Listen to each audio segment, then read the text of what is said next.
Son las 10. Empieza, de paseo por la historia.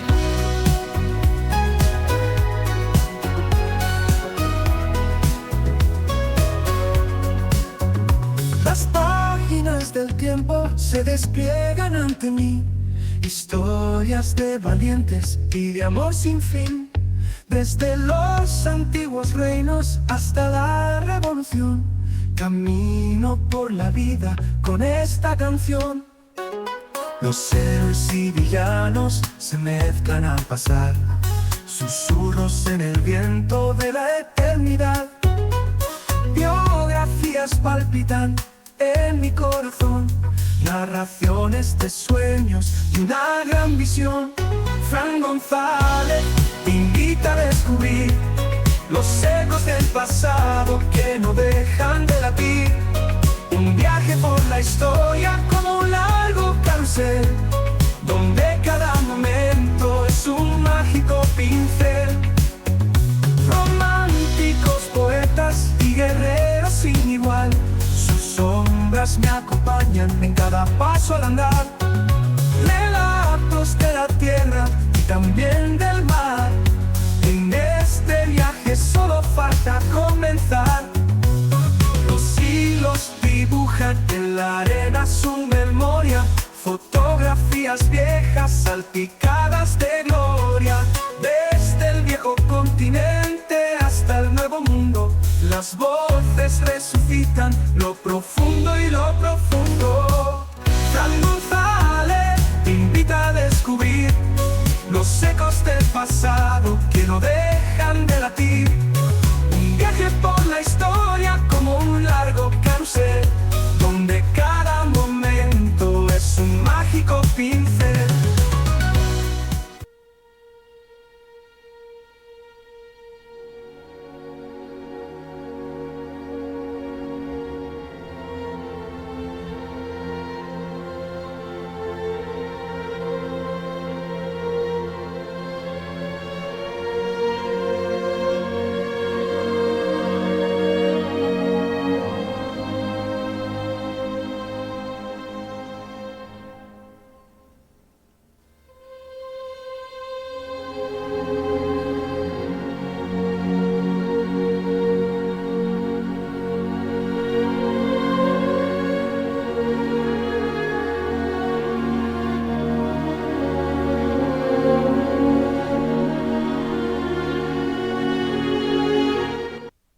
Buenas noches y bienvenidos a un nuevo programa de Paseo por la Historia, donde hoy vamos a caminar con mucho cuidado porque la muerte nos rondará, ya que andaremos entre una de las epidemias más terribles de la historia de la humanidad.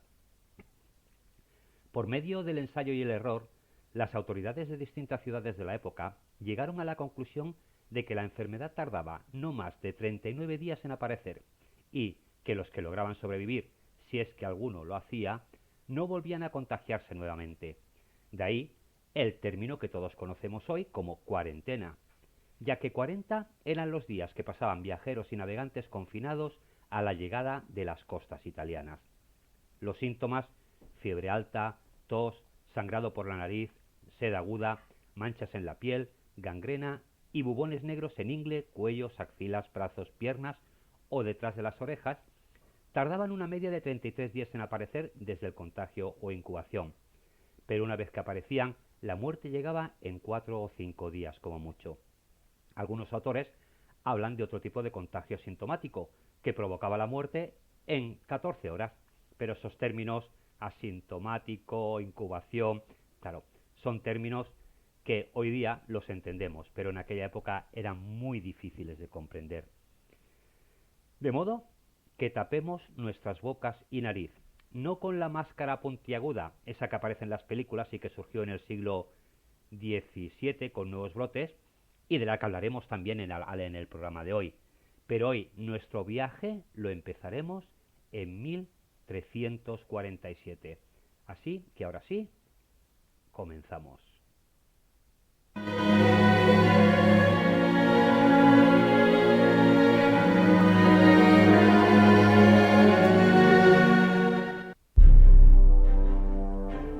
Dime qué es lo que ves. Es como si el tiempo se detuviera por un breve instante. No veo nada. Solo siento.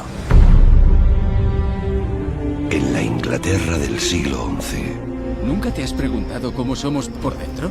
¿Sabes qué hace la iglesia con los nigromantes? Quemarlos en la hoguera. Un joven descubre su verdadero destino. La muerte le busca. ¿Has sentido la muerte?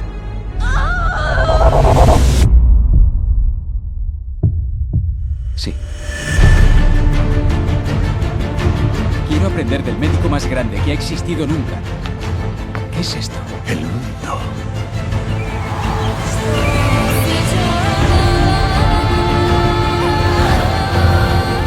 Nunca había visto belleza semejante.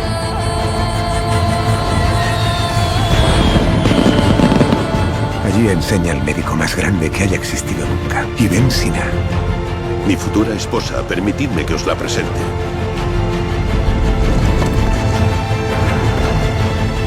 La peste no distingue entre ricos y pobres. ¿Debo tomármelo como una amenaza? No es una amenaza, es la verdad.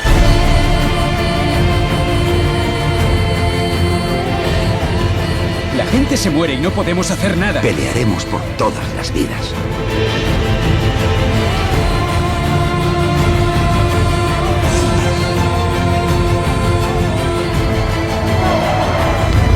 El Shah os castigará por esto. Los días del Shah están contados. Moriré en el campo de batalla como un rey.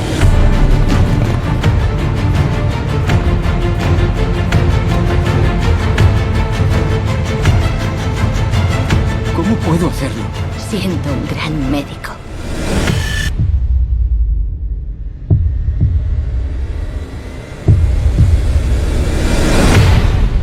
El médico.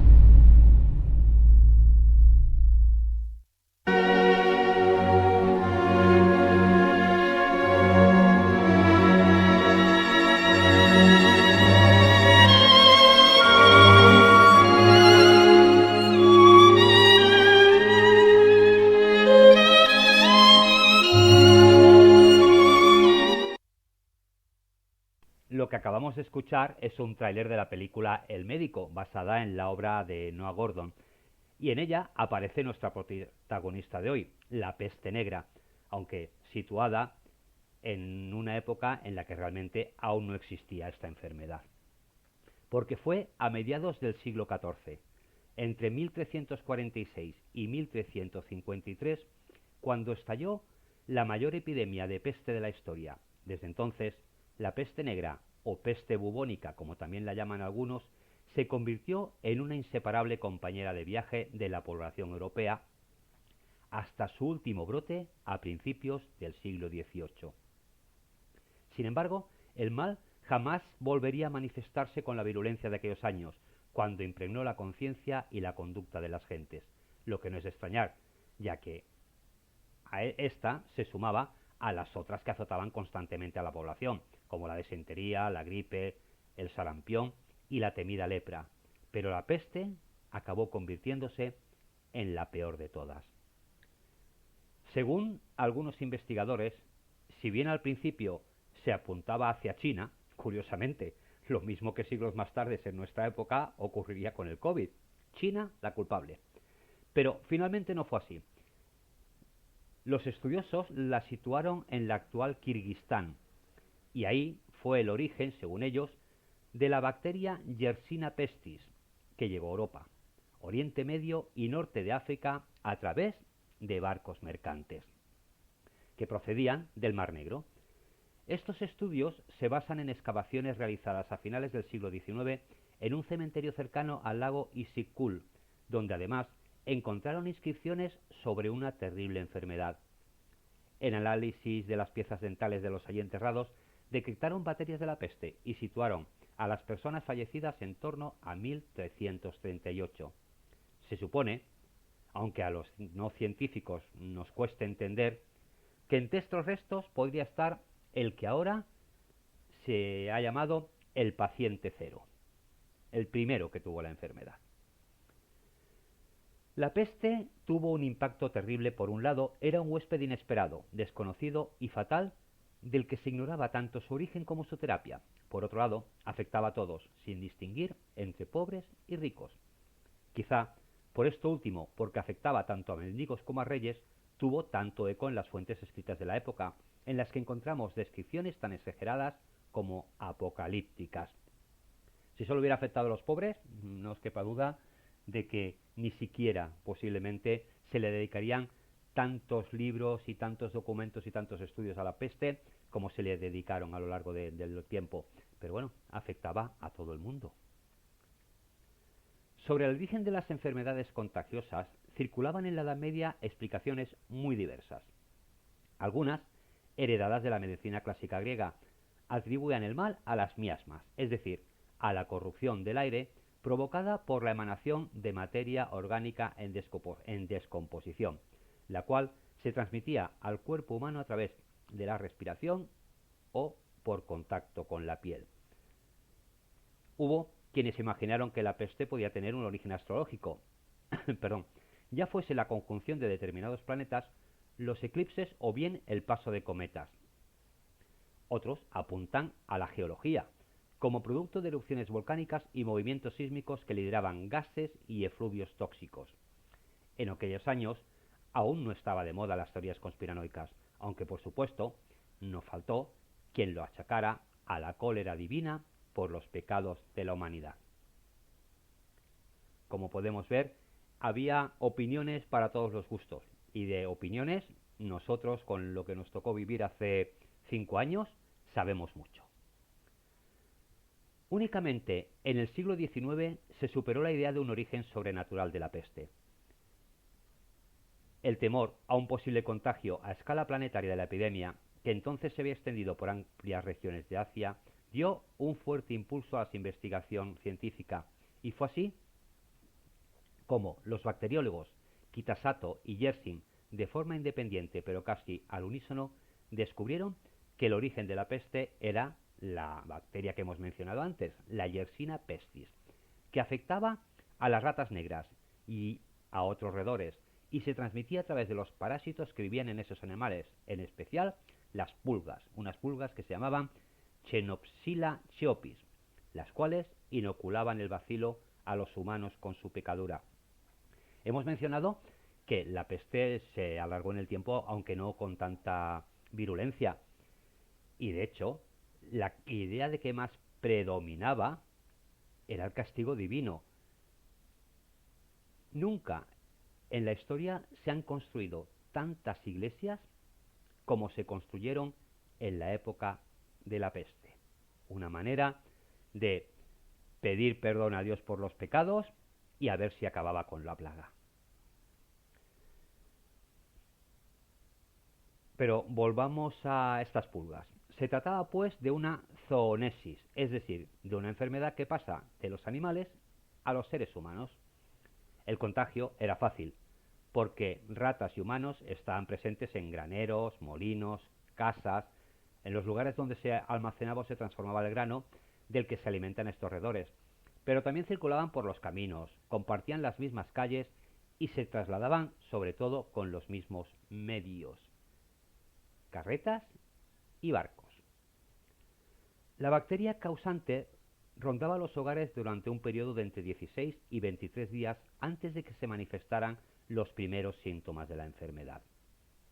Transcurrían entre 3 y 5 días más hasta que se produjeran las primeras muertes, y tal vez una semana hasta que la población no adquiría conciencia plena del problema en toda su dimensión.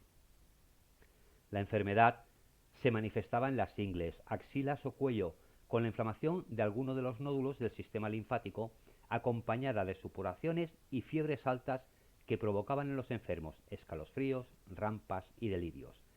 El ganglio linfático inflamado recibía el nombre de bubón o carbunco, de donde proviene el término que también se ha utilizado de peste bubónica. La forma de la enfermedad más corriente era esta peste bubónica primaria, pero había otras variantes. La peste septicémica, en la cual el contagio pasaba a la sangre, lo que se manifestaba en forma de visibles manchas oscuras en la piel, de ahí el nombre, también que se le dio, de muerte negra.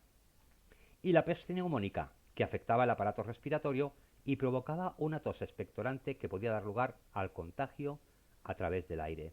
La peste septicémica y la neumónica no dejaban supervivientes.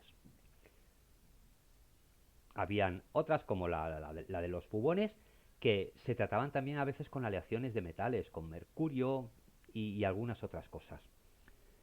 La peste negra de mediados del siglo XIV se extendió rápidamente por las regiones de la cuenca mediterránea y el resto de Europa en pocos años. Así, a finales de 1349, la enfermedad había sido transportada a lo largo de las rutas comerciales hacia Europa occidental, Francia, España, Gran Bretaña e Irlanda.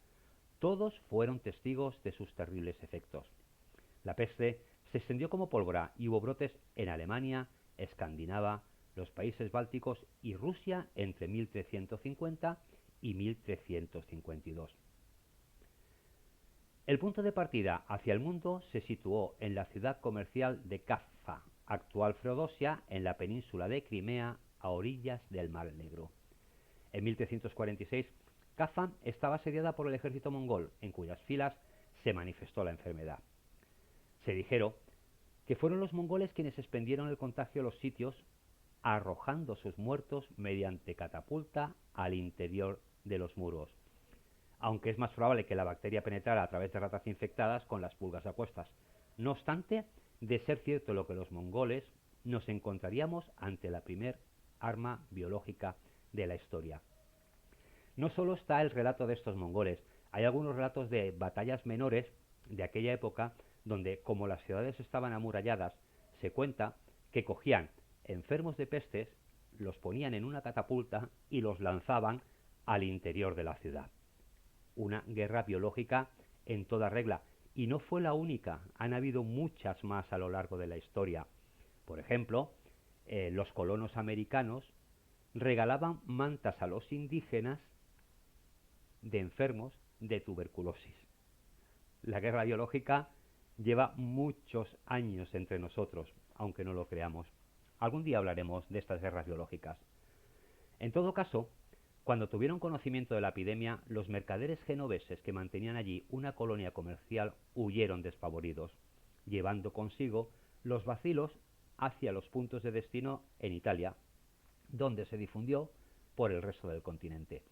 Muchos de estos mercaderes que hicieron huir, volvieron a su tierra, a Italia, pero claro, iban contagiados. Todavía no se conocía la enfermedad. Cuando se supo de ella, ya estaba extendida por todos sitios. Una de las grandes cuestiones que se plantean es la velocidad de propagación de la peste negra. Algunos historiadores proponen que la modalidad mayoritaria fue la peste neumónica o pulmonar, y que su transmisión a través del aire hizo que el contagio fuera muy rápido. Sin embargo, cuando se afectaban los pulmones y la sangre, la muerte se producía de forma segura y en un plazo de horas, de un día como máximo, y a menudo antes de que se desarrollara la tos expectorante, que era el vehículo de transmisión. Por tanto, dada la rápida muerte de los portadores de la enfermedad, el contagio por esta vía solo podía producirse en un tiempo muy breve, y su expansión sería más lenta. Los indicios sugieren que la plaga fue ante todo de peste bubónica primaria. La transmisión se produjo a través de barcos y personas que transportaban los fatídicos agentes, las ratas con sus pulgas infectadas, entre las mercaderías o en sus propios cuerpos, y de este modo propagaban la peste sin darse cuenta allí donde llegaban. Las grandes ciudades comerciales eran los principales focos de recepción. Desde ellas, la plaga se transmitía a los burgos y las villas cercanas, que a su vez irradiaban el mal hacia otros núcleos de población próximos y hacia el campo circundante. Estamos hablando de una época donde las pulgas habitaban entre las ropas, entre las mantas y entre la vida cotidiana de las personas, junto con las ratas, no lo olvidemos. Las ciudades estaban infectadas de ratas. A todo esto hay que sumar que unos años antes de la llegada de la peste negra, Europa ya había demostrado ser un desastre. Una peste anterior había afectado al ganado y se habían producido pérdidas de cosechas por la sobreexplotación de la tierra, lo que provocó dos grandes hambrunas en toda Europa entre 1316 y 1317. A esto se le sumó la agitación de las guerras, especialmente la de los 100 años entre Inglaterra y Francia. Incluso el clima empeoró, ya que el ciclo inusualmente templado de los años 1300 dio paso al comienzo de una pequeña edad de hielo, en la que los inviernos eran cada vez más fríos y largos, reduciendo la temporada de cultivo y, en consecuencia, la cosecha. De modo que la llegada del virus, en realidad, lo que hizo fue rematar a una población que iba de desgracia en desgracia. Desde las grandes ciudades, la epidemia se proyectaba hacia los centros comerciales, mercantiles y manufactureros, situados a gran distancia en lo que se conoce como los saltos metásticos, por lo que es la peste se propagaba a través de las rutas marítimas, fluviales y terrestres del comercio internacional, así como por los caminos de la peregrinación. Estas ciudades, a su vez, se convertían en nuevos epicentros de propagación a escala regional e internacional.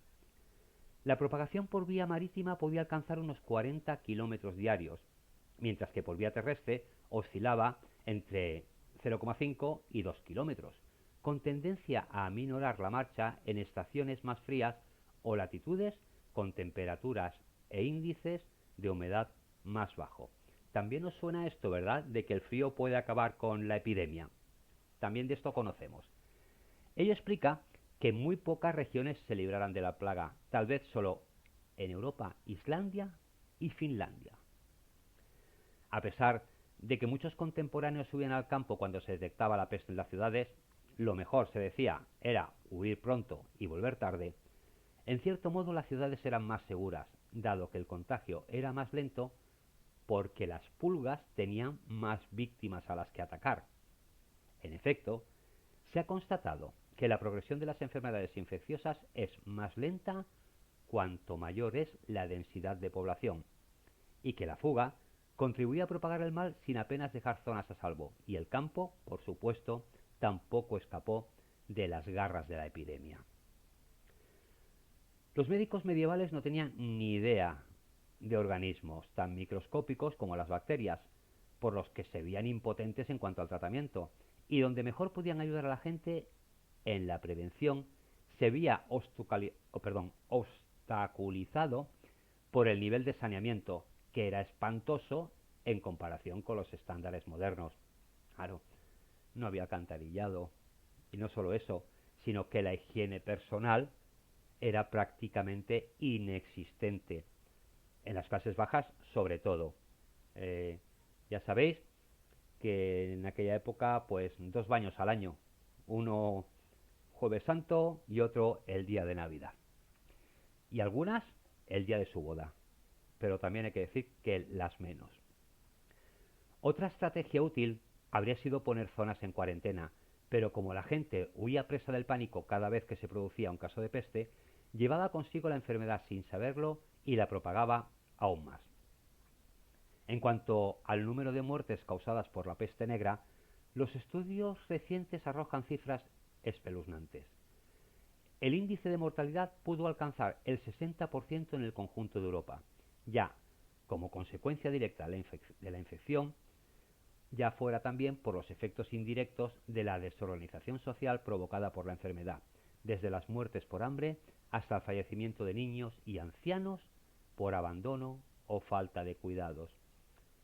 Los ancianos y los niños siempre son los que más sufren en las epidemias, sobre todo los ancianos, porque es cuando más se les abandona a su suerte.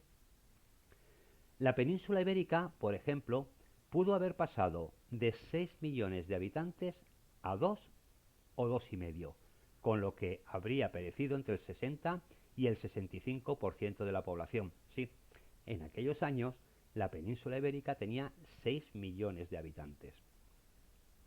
Se ha calculado que esta fue la mortalidad en Navarra, por ejemplo, mientras que en Cataluña se situó entre el 50 y el 70%.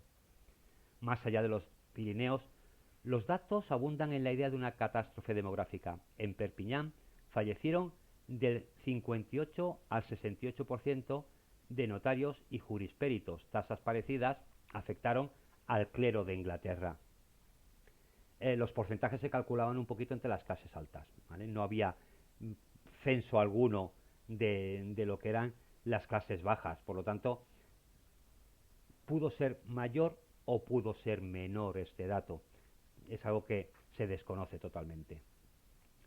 La Toscana, una región italiana caracterizada por su dinamismo económico, perdió entre el 50 y el 60% de la población.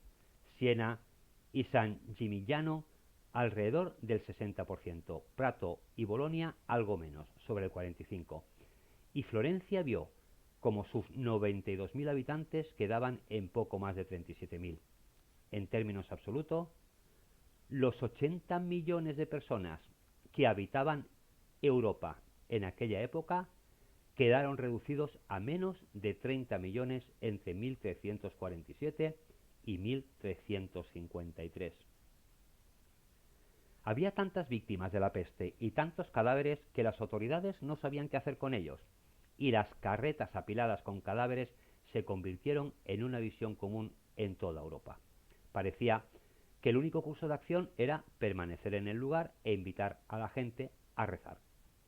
La enfermedad acabó por agotarse en 1352, pero volvería a aparecer en brotes menos graves durante el resto del período medieval. Los brotes posteriores de la epidemia cortaron de raíz la recuperación demográfica de Europa, que no se consolidó hasta casi un siglo más tarde, a mediados ya del siglo XV. Las consecuencias de un número tan elevado de muertes fueron graves y en muchos lugares la estructura social se rompió por completo. Muchas zonas urbanas pequeñas afectadas por la peste fueron abandonadas por sus habitantes, que buscaron seguridad en el campo. La autoridad tradicional, tanto gubernamental como eclesiástica, fue cuestionada, pues, ¿cómo podían ocurrir tales desastres a un pueblo? ¿No eran los gobernantes y Dios los responsables de alguna manera?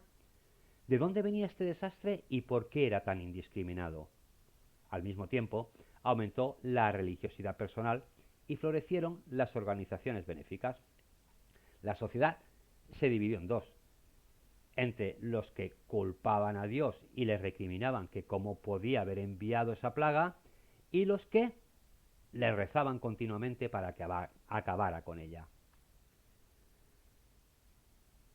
Como hemos dicho, florecieron las organizaciones benéficas. ¿Y sabéis qué pasa cuando florecen las organizaciones benéficas?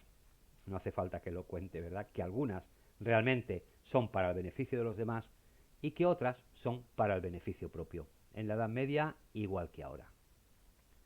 La peste negra fue personificada para que la gente pudiera entender lo que le estaba ocurriendo, y normalmente se le representaba en el arte como la parca, un esqueleto a caballo cuya guadaña segaba indiscriminadamente a quienes estaban en la flor de la vida. Muchas personas estaban simplemente desconcertadas por el desastre. Algunos pensaron que se trataba de un fenómeno sobrenatural, quizá relacionado con el avistamiento de un supuesto cometa del que hay testimonios de la época, pero que no ha sido verificado, y que ocurrió en 1345. Otros culparon a los pecadores, siendo un gran ejemplo los flagelantes de Renania, que desfilaban por las calles azotándose y pidiendo a los pecadores que se arrepintieran para que Dios pudiera acabar con este terrible castigo. Los flagelantes es algo que sigue dándose hoy día. Incluso aquí en España, en Semana Santa, tenemos procesiones de flagelantes. Claro, está Dios, por lo tanto, otros pensaron que era un truco inexplicable del diablo. A ver, Dios no puede haber mandado esta plaga, por lo tanto, ¿qué nos queda? El diablo. También acabó siendo culpable de la peste. Otros culparon a los enemigos tradicionales y se alimentaron prejuicios ancestrales que condujeron a ataques e incluso a masacres de grupos específicos, especialmente los judíos, de los que miles huyeron a Polonia. Al final llegó un momento de caos que se culpaba a todo el mundo, y las etnias minoritarias fueron los que más lo sufrieron. Incluso una vez superada la crisis, ahora había que hacer frente a problemas prácticos. Al no haber suficientes trabajadores para satisfacer las necesidades, los salarios y los precios se dispararon. ¿Os suena eso de que los precios suben?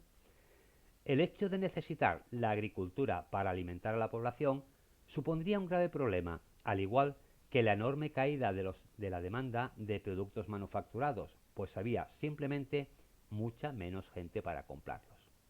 En la agricultura, concretamente, los que podían trabajar estaban en condiciones de pedir un salario, y la institución de la servidumbre, en la que un campesino pagaba renta y tributo a un señor y nunca se movía de sus tierras, se vio condenada. Nació una mano de obra más flexible, más móvil y más independiente. En consecuencia, surgió un malestar social y a menudo estallaron rebeliones cuando la aristocracia trató de luchar contra estas nuevas exigencias. Había mucha demanda de trabajadores, por lo tanto los trabajadores dijeron, queremos cobrar más. Y los aristócratas, los poderosos, dijeron, no os vamos a pagar más. Esta es la lucha de clases de siempre. Destacan las revueltas de París en 1358, Florencia en 1378 y Londres en 1381. Los campesinos no consiguieron todo lo que querían, ni mucho menos, y un reclamo de reducción de impuestos fue un fracaso importante, aunque el antiguo sistema de feudalismo desapareció. Es cierto que de alguna manera se dejaron de rendir tantas cuentas a los señores feudales, porque esto fue casi el inicio de la desaparición del feudalismo, pero vino la segunda, vino Hacienda, los impuestos subieron. Se produjo el efecto inverso, una fuerte migración del campo a las ciudades, que recuperaban su dinamismo. Como no había un acuerdo en el campo, muchos se fueron a las ciudades. En el campo, los campesinos que se quedaron y con la desaparición del feudalismo pudieron acceder a tierras abandonadas, por lo que creció el número de campesinos con propiedades medianas, lo que dio un nuevo impulso a la economía rural. En realidad, primero se fueron a las ciudades, luego otros volvían al campo.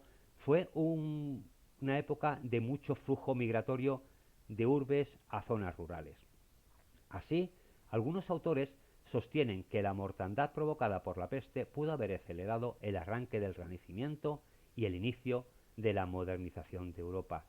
Siempre hay que sacar la parte positiva de todo, si es que la peste tuvo parte positiva. Ya dije al principio que en aquella época no habían teorías de la conspiración, y aunque los científicos que defienden la causa no sean capaces de descifrar el origen de la epidemia, clasificándola como de origen desconocido, lo que tienen claro es que la peste bubónica no pudo ser la causante de la epidemia. Siempre se tuvo muy claro que era esta pulga que habitaba en las ratas y que pasaba a los humanos, y a partir de aquí se contagiaba por el aire, por la tierra y por todos sitios. Pero hay científicos que van más allá. Tachan la enfermedad como de origen desconocido, pero dan algunas argumentaciones de por qué no pudo ser esto que nos han vendido durante siglos. Vamos a escuchar esas argumentaciones.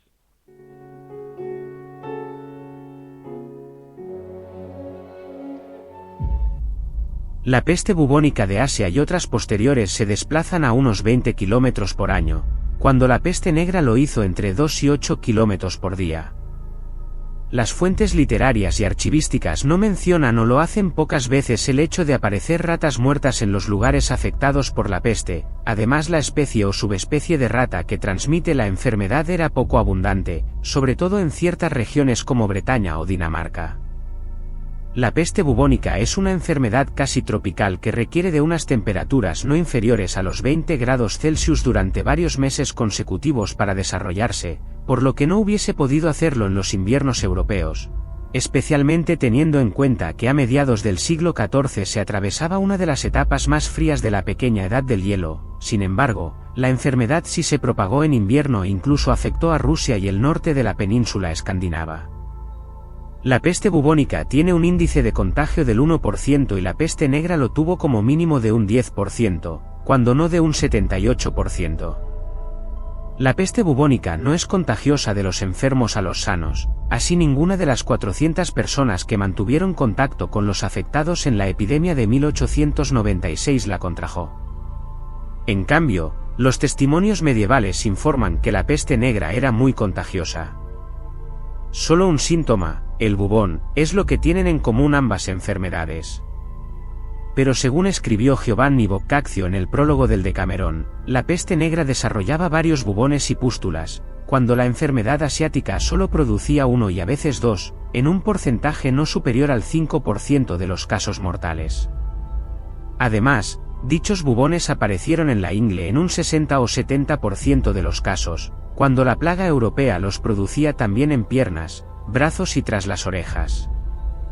La variedad pulmonar de la peste bubónica posee muy poco alcance porque desarrolla los síntomas en unas 48 horas, por lo que se la puede atajar con cierta rapidez. Uno de los grupos más afectados fueron los comerciantes de telas, pero la posibilidad de que una pulga de rata alimentándose de sangre humana pueda contagiar a otro ser humano es muy baja.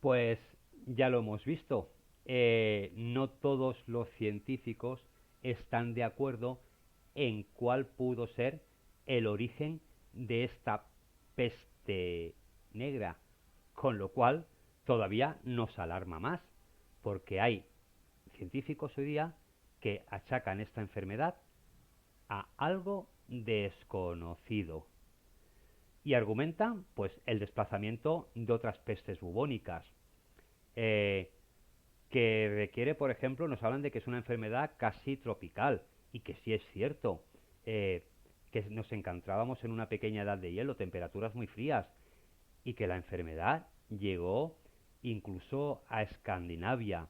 También nos hablan del porcentaje, ¿no?, de contagio que tendría esta peste. ¿Cómo afecta? ¿Cómo no afecta? Yo, desde luego, no soy médico, pero bueno, supongo que también quizás a lo mejor que habría que analizar algunas otras causas, ¿no? A lo mejor también tendríamos que mirar, pues bueno, yo no digo que no fueran las ratas, sabemos que son portadoras de enfermedades y más posiblemente en aquella época, ¿no? También podríamos tener un poquito en cuenta a lo mejor la falta de higiene o algunas, la mala alimentación, no lo sé. Ya, como os digo, ni soy médico ni soy científico, pero a lo mejor, bueno, pues a lo mejor parte de razón tienen estos científicos y no todo se debe a esta pulga, ¿no? Bueno, se basa también un poquito en el prólogo del Decamerón de Boccaccio, que bueno, es un libro que, aunque no estemos hablando de literatura, aconsejo leer. Es uno de esos clásicos que todos tenemos que leer en algún momento. Más allá de las teorías, ¿cómo se acabó con la peste negra? Primero, decir que la peste negra continuó llegando a Europa en oleadas y, aunque siguió cobrándose víctimas, su gravedad se fue reduciendo progresivamente. A partir del siglo XV, las condiciones higiénicas y sanitarias en Europa mejoraron de forma considerable y comenzaron a introducirse estrategias de prevención. No es que todo el mundo se duchara a diario, pero bueno, se empezaban a lavar las manos antes de comer. La más destacable fue la cuarentena obligada a los mercaderes que llegaban a Europa en barcos. De esta forma, se mantenían aislados a estos comerciantes durante un tiempo prudencial hasta que se considerase que no suponían peligro alguno para la salud pública del continente, y se consiguió también reducir la propagación de la enfermedad. La cuarentena fue muy útil en aquella época ante viajeros, principalmente en los que llegaban en barcos. Asimismo, la inmunidad desarrollada por la población causó que las posteriores olas de peste negra fueran muchísimo menos graves. La inmunidad es algo muy importante. Al final, cuando nos enfrentamos a una enfermedad, hay no sé cómo decirlo, ¿no? Esta criba social, los más fuertes sobreviven. Bueno, Pues en este caso los hay que son capaces de desarrollar esta inmunidad, que de alguna manera dicen que la inmunidad también se contagia. Después de la peste negra, Europa experimentó recurrentes epidemias hasta el siglo XVII, incluyendo la Gran Peste de Milán, 1629-1633, y la peste de Nápoles de 1656, mientras la enfermedad se extendía por otras partes del mundo, como la tercera pandemia que afectó a la India y China entre 1866 y 1960. Vemos que esto ya estamos hablando de años más recientes. La peste no se erradicó por completo y reaparece ocasionalmente en regiones específicas, siendo considerada una enfermedad zoonótica reemergente. Vamos a repasar algunas de ellas. La peste italiana de 1629 a 1633 fue particularmente devastadora, diezmando la población de Milán y afectando a Venecia. La peste de Nápoles de 1656 fue otro gran evento de mortalidad. Una tercera gran pandemia comenzó en China en 1866 y se extendió globalmente. La India fue uno de los lugares más afectados, con más de 12 millones de muertes. La enfermedad se propagó a otras partes del mundo, incluyendo el oeste de los Estados Unidos. Actualmente, la peste negra no está erradicada, y aunque la Organización Mundial de la Salud declara entre 1.000 y 3.000 casos anuales, su mortalidad hoy día sí que hay que decir que dista mucho de la que provocó en la Edad Media. Sin embargo, en los últimos años, alguna zona se ha visto afectada por la peste: Madagascar, la República Democrática del Congo, Vietnam, Mongolia, la India y algunas zonas rurales de América del Sur. De hecho, un brote en la India en 1994 causó cientos de infecciones y muertes. Y tenemos que decir que aunque muchas enfermedades pensemos que están erradicadas, hay algunos laboratorios científicos que mantienen los virus, vamos a decir en probetas, vamos a decir en congeladores, pero vamos a decir que los mantienen. Por lo tanto, dando por buena la versión de que pudo ser esta pulga, no os quepa la menor duda de que en algún sitio tienen pulguitas guardadas.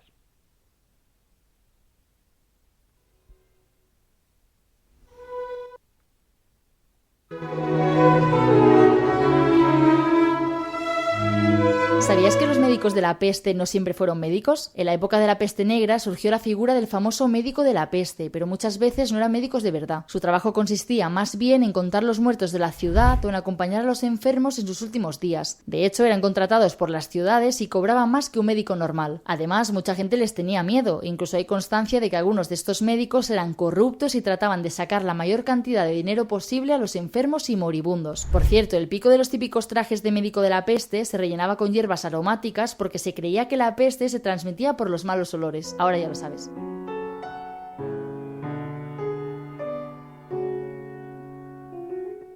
Hemos estado hablando de la peste, y claro, si hablamos de la peste, aunque ya fue en epidemias más tardías, no podemos olvidarnos de ellos, porque sin duda es una de las imágenes que más nos viene a la cabeza cuando escuchamos peste negra.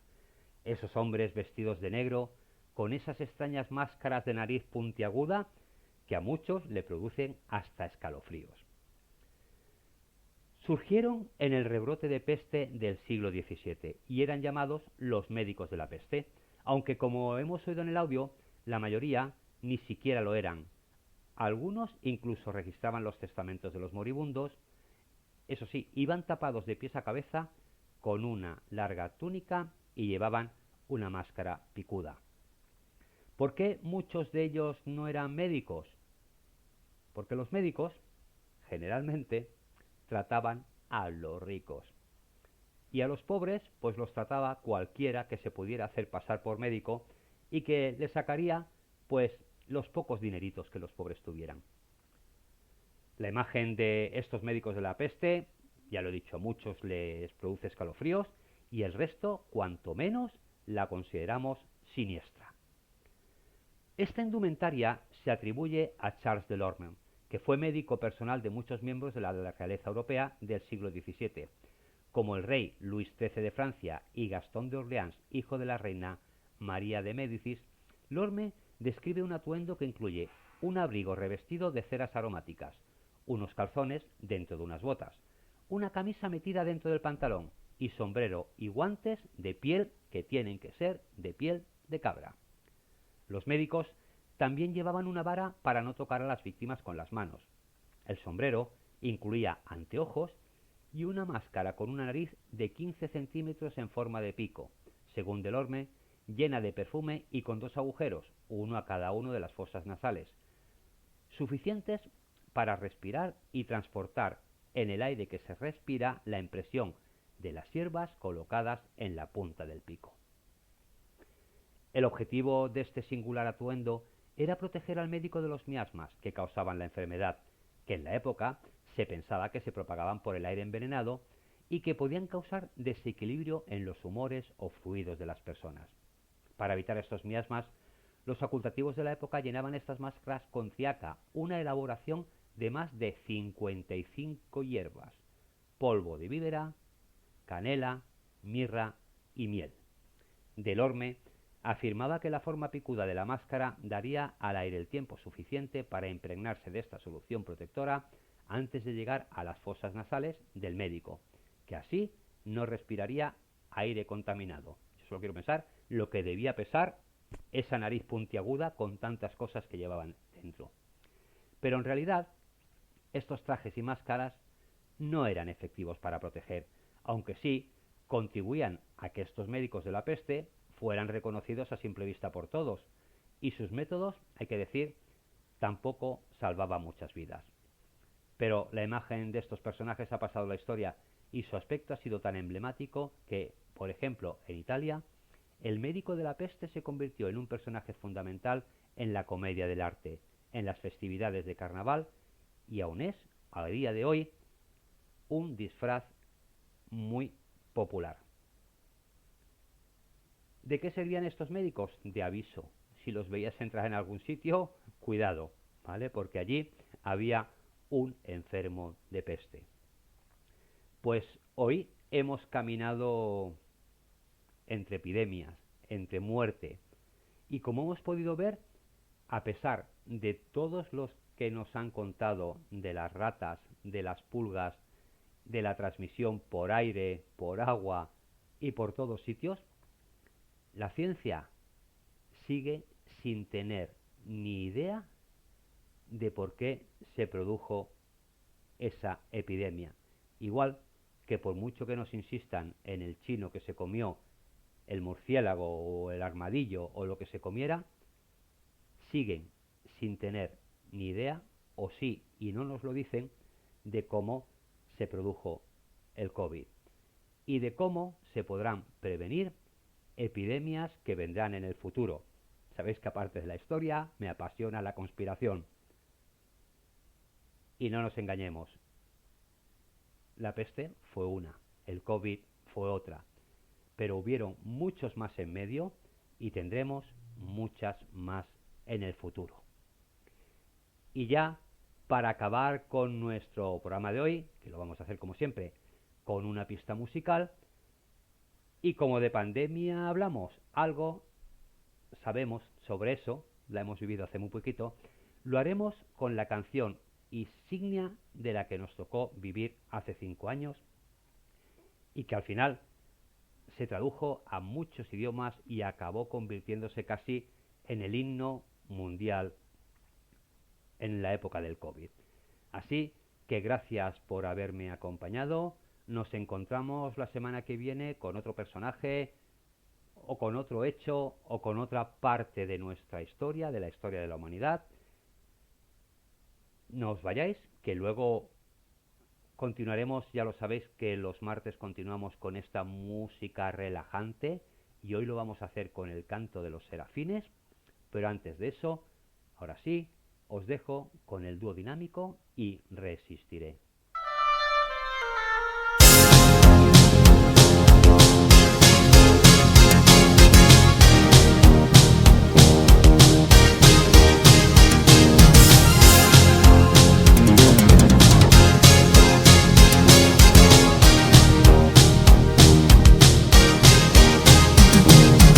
Cuando pierda todas las partidas, cuando duerma con la soledad, cuando se me cierren las salidas y la noche no me deje en paz, cuando sienta miedo del silencio, cuando cueste mantenerse en pie,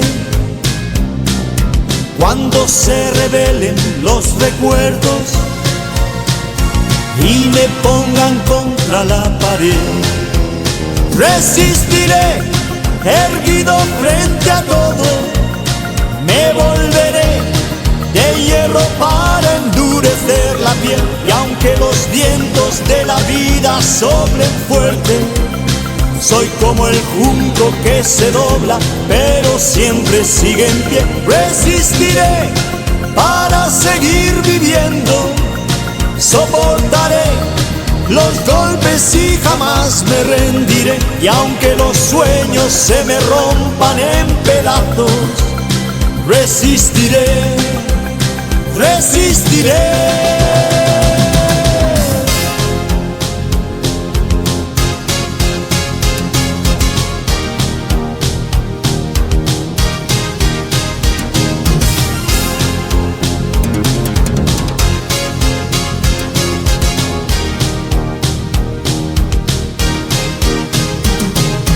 Cuando el mundo pierda toda magia, cuando mi enemigo sea yo, cuando me apuñale la nostalgia y no reconozca ni mi voz, cuando me amenace la locura, cuando en mi moneda salga cruz, cuando el diablo pase la factura, o si alguna vez me faltas tú, resistiré erguido frente a todo, me volveré de hierro para endurecer la piel, y aunque los vientos de la vida soplen fuerte, soy como el junco que se dobla, pero siempre sigue en pie. Resistiré para seguir viviendo, soportaré los golpes y jamás me rendiré. Y aunque los sueños se me rompan en pedazos, resistiré, resistiré.